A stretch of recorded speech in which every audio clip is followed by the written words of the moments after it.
You're listening to the Imprint Podcast.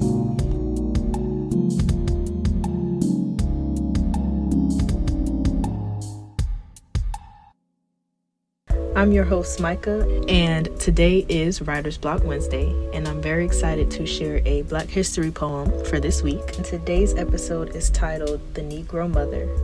This poem is written by Langston Hughes. I am the black girl who crossed the dark sea, carrying in my body the seed of the free. I am the woman who worked in the field, bringing the cotton and the corn to yield. I am the one who labored as a slave, beaten and mistreated for the work that I gave. Children sold away from me, husbands sold too. No safety, no love, no respect was I due. A prey to white passion, a slave to white lust. Nothing was too low for me then, in the dust. 300 years in the deepest south, but God put a song and a prayer in my mouth. God put a dream like steel in my soul. Now through my children, I'm reaching the goal. Now through my children, young and free, I realized the blessings denied to me. I couldn't read then, I couldn't write. I had nothing back there in the night. Sometimes the valley was filled with tears, but I kept trudging on through the lonely years. Sometimes the road was hot with sun, but I had to keep on till my work was done. I had to keep on, no stopping for me. I was the seed of the coming free. I nourished the dream that nothing could smother. Deep in my breast, the Negro mother. I had only hope then, but now through you, dark ones of today, my dreams must come true. All you dark children in the world out there, remember my sweat, my pain, my despair. Remember my years, heavy with sorrow, and make of those years a torch for tomorrow. Make of my past a road to the light, out of the darkness, the ignorance, the night. So this poem, like I said, is written by Langston Hughes. He's one of my favorite poets. And when I was starting the month off, I was like, okay, we got two major things going on in February, Black History Month and Valentine's Day. And so every week I check my email to see if anybody has submitted anything to the prompts that I give on Wednesday. And I think I've only done 2 or 3 at this point. So I'm not really expecting anybody to write right now. But I still want to do a Writer's Block Wednesday for poets and writers who are not me. So I went online and I looked up, Black history poetry, and I was looking through a lot of them, and I found this one, and I had never read this one by him, and I was like, yeah, I think this is the one I want to talk about on the show. So I don't know, let me see if I can look it up real quick when this was written exactly. Obviously I know it was written years and years ago. So it said that it was published in 1931. So and this was a poem that was written in a poetry book that he wrote. The title of the book is called The Negro Mother and Other Dramatic Recitations. So the first stanza says, I am the black girl who crossed the dark sea, carrying in my body the seed of the free. So this is interesting. This is an interesting poem to talk about because obviously I wasn't born during slavery or Jim Crow times, but I have a unique perspective and appreciation that my ancestors don't even know about because I'm here post-slavery. And so I can take all of my knowledge from what happened and what occurred and kind of compare it to what's happening now, which will give me a different perspective on this poem as opposed to somebody who's maybe in their 70s or older than that. So right off the bat, I take those first 2 lines and I think of a young black girl who was sold into slavery, and she's coming off of the boat, who is pregnant because it says carrying in my body the seed of the free. And she has hope that her child, whether it's her child's generation or the generation after, will be free. Like she's kind of like declaring it in a sense. And the next stanza says, I am the woman who worked in the field, bringing the cotton and the corn to yield. So clearly she was a field slave, and she picked cotton and worked in, the vegetable fields. The next stanza says, I am the one who labored as a slave, beaten and mistreated for the work that I gave. So I feel like at this point, Langston Hughes is trying to depict, yes, she was doing the hard work. Yes, she may have done a good job, but this is how she was getting treated regardless. Feeling like no matter what I do, it's just not good enough. Whether I'm picking cotton or I'm working the field or in the cornfield, whatever, it's not good enough. The next one says, children sold away from me, husband sold too. No safety, no love, no respect was I due. So again, she got the rewards of living taken away from her. When I think about marriage and children, I think of it as like one of the most accomplished things you can do on the earth. Like no matter how rich or famous you become, if you are married and you get to be blessed to see marriage and see what that looks like and be blessed to have children and bring forth a new life, like that is just something you can't buy. You can't win that. And to have that taken away from her is saying like, I don't have anything. I have no respect. I have no love. All the things that are important to me are my children and my husband. That's taken away from me. The next stanza says, a prey to white passion, a slave to white lust. Nothing was too low for me then in the dust. So this is showing me that she was probably preyed upon by her white masters, or by white masters in general, which you can read in the history books and watch it on TV. That was a thing.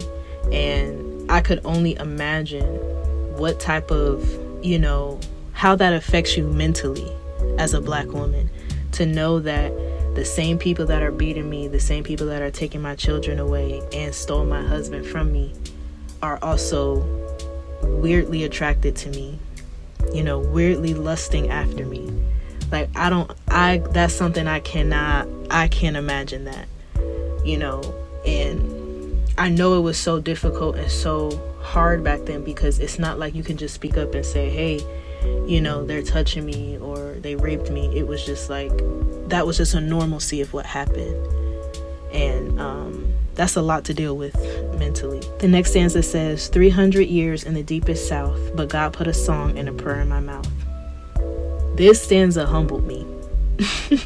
This stanza humbled me, because we ain't even halfway done yet. So basically she's saying like, this has been going on for 300 years and I'm still doing the same thing that my ancestors were doing. But God, he still is giving me a song to sing. He's putting breath in my lungs.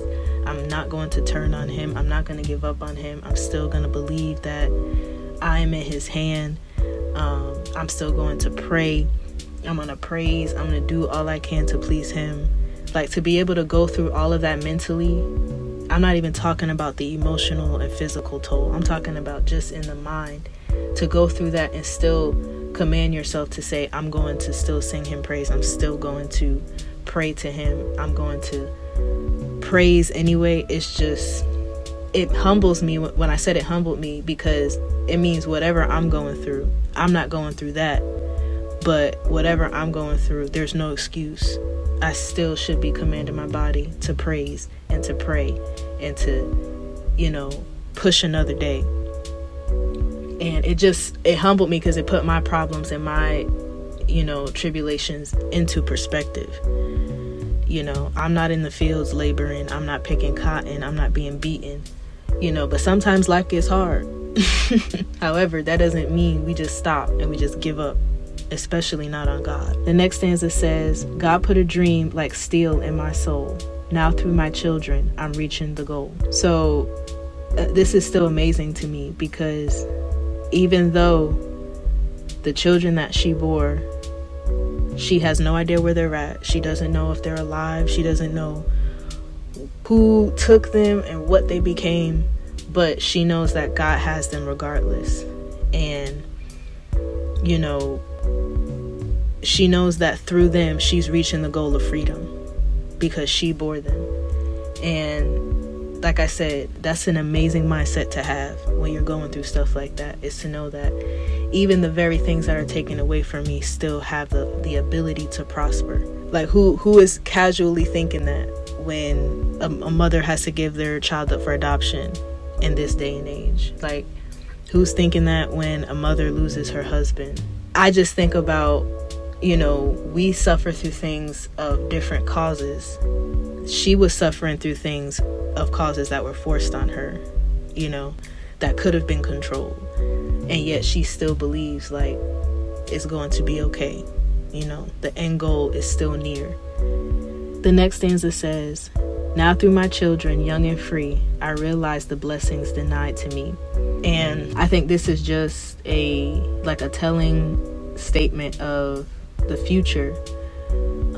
Like I said, I don't know if he's writing this from like a mother's perspective that he personally knew, or if he was just trying to be general and saying like, okay, I'm going to write from the perspective of all Negro mothers. I'm going to go out on a whim and say she's kind of seeing into the future. Like, eventually when my children do get free, I realize all of the things that I couldn't have, and in that time it probably was going to school, the ability to read and write, the ability to go and work a job without feeling like, I'm going to get beat if it's not done correctly, the ability to buy a house, to own property. Like, those were the things that were denied to them in that time. And she's thinking about how one day my children are going to be able to enjoy that. Whether it's my current children or their children's children. Somebody is going to be able to have freedom. The next stanza says, "I couldn't read then, I couldn't write. I had nothing back there in the night." So again, I feel like this is her saying the blessings that were denied to me were reading and writing and just having anything in general. And now I can see that through my children, they will be able to experience that. They will be able to have the things that I couldn't have. The next stanza says, "Sometimes the valley was filled with tears, but I kept trudging on through the lonely years." Again, this is going back to the stanza before that I said humbled me, because she's saying it gets hard, it gets rough, but I gotta keep going because there is an end goal of all of this, and I'm not gonna quit because that's gonna stop the goal from coming to pass. That's gonna, continue to deny the blessings for the future. She's not willing to let that happen on her own accord. She's willing to keep going. So the next one says, "Sometimes the road was hot with sun, but I had to keep on till my work was done.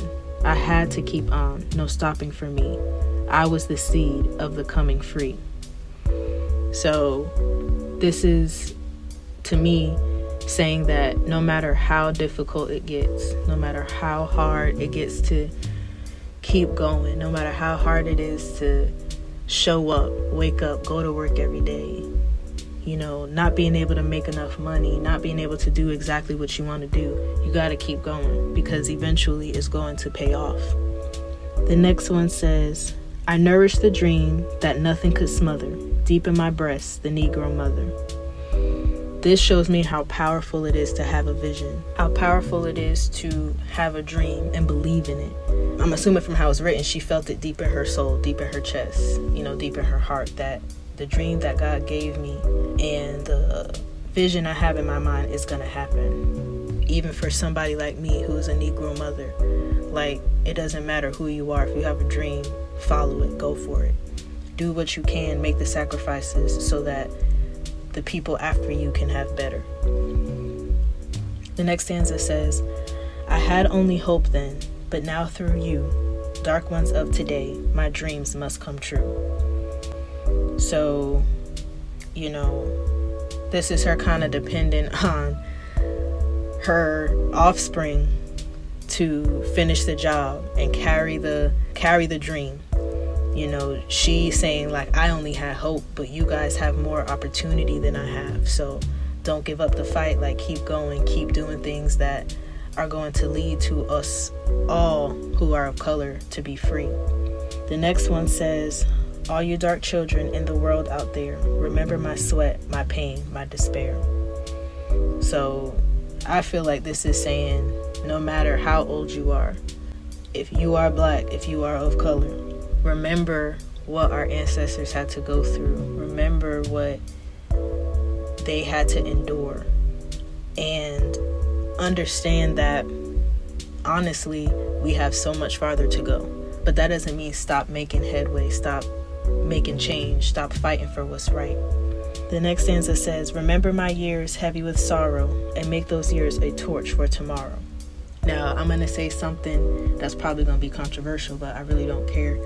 I think this specific stanza is saying, like, consider the past, but don't remain in it.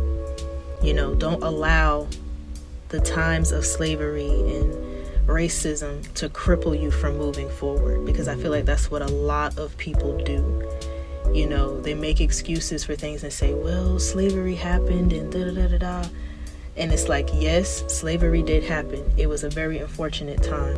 And it was something that hurt and damaged Black culture's history. However, use that as a means to better the community, better the Black people. Don't use it as a crutch for people of other races or other colors or other whatever to feel sorry for you. Because at some point you got to pick up and keep going. You know, this mother in the poem had every reason to just sit down and say, I quit, I give up. This is too hard. This is difficult. Everybody should feel sorry for me and give me what I want and hand things over to me because of this. But she didn't. She kept going. And I keep seeing instances year after year of situations where Black people are looking for handouts. And I'm not speaking for the entire Black culture, but I'm saying in certain situations, I see that. And I think of stuff like this. I think of when I watch Roots, and I'm like, the stuff we're complaining about now is stuff that people back then were dying for, were crying for, were getting their lives taken for. So I feel like there's a lot of things we shouldn't be complaining about, because we have so much more opportunity. We have so much more freedom and so much choice, you know, that we shouldn't be crying and complaining. Now, in other instances where we are getting the shorter end of the stick, it's not enough for us to just complain about it or talk about it. It's up to us to do the right thing to make that change and speak up for Black people and encourage Black people and do things that are going to better the community.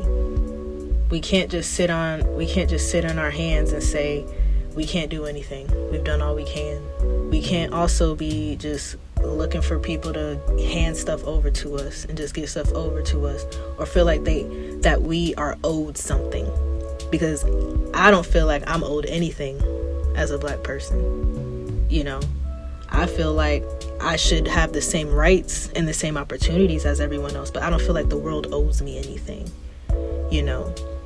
And that's just me, you know.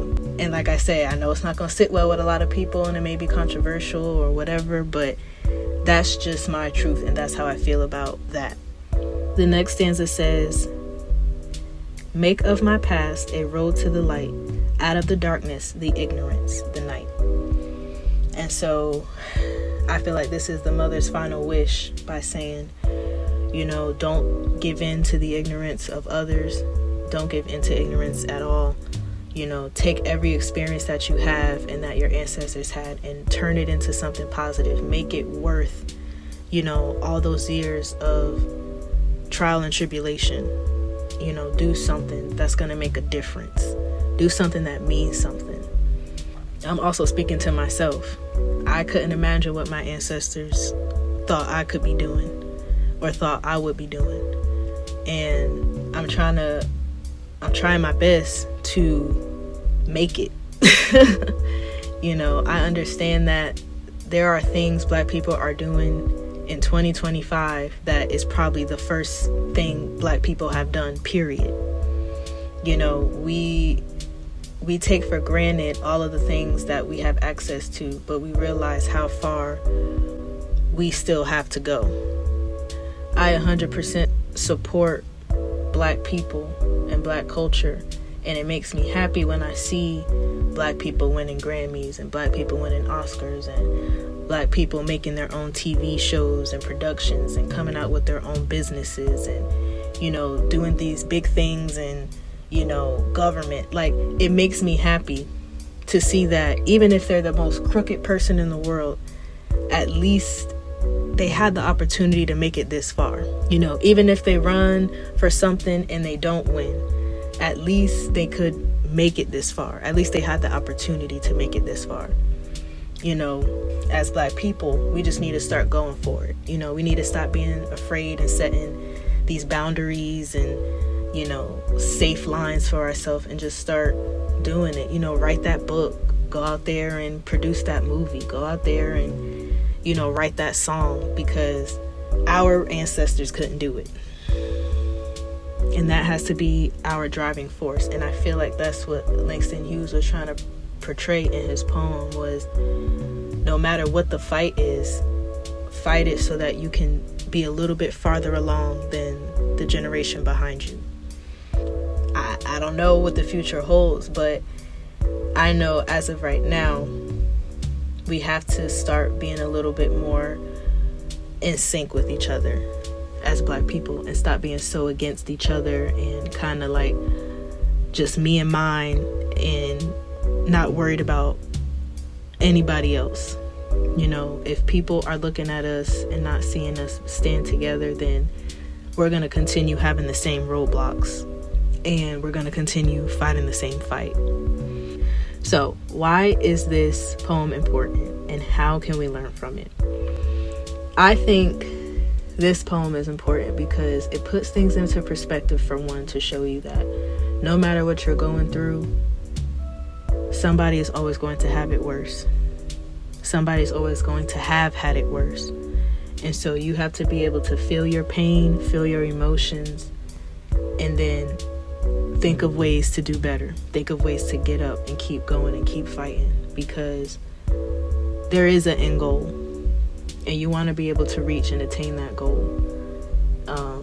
Even if you saw your parents couldn't do it, you know, you be that one.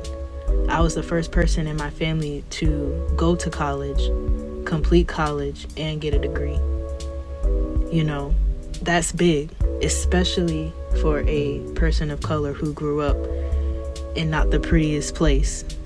You know, I came from a very impoverished neighborhood where everybody looked down on us. Nobody thought anything good could come out of Patterson.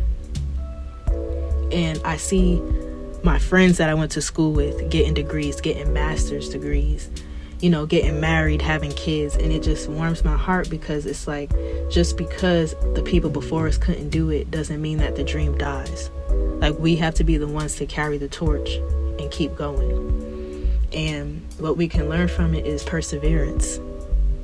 How to keep going, how to build strength, how to build character.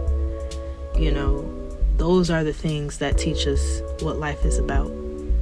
You know, not just sitting around blaming white people and saying, oh, you owe me this. You're supposed to do this because of my ancestors. No, that's not what they would have wanted. They want us to acknowledge and see, yes, you are white, I am Black. However, I am going to have the same opportunities as you. And if I don't, I'm going to bust my butt to make sure that happens. I'm not going to just sit on my butt and hope one day it'll just be handed to me. That is what I have interpreted from all of this. And like I said, Langston Hughes is one of my favorite poets, and I love the way he writes. And I feel like anyone reading this will get the same type of message and the same type of interpretation from it. It shows that just a little bit of faith can go a long way and last throughout generations. Because if, like I said, if he was writing specifically from the perspective of a specific Negro mother, if she was alive today to see how she felt being, you know, oppressed and down and beaten, and now looking at the world and seeing there's Black people in such high places, I can't even imagine how she would feel. Like how excited and overcome with joy she would feel to know that the dream God put in her heart has come forth. That is my take on that. And before I sign off, I have a writing prompt.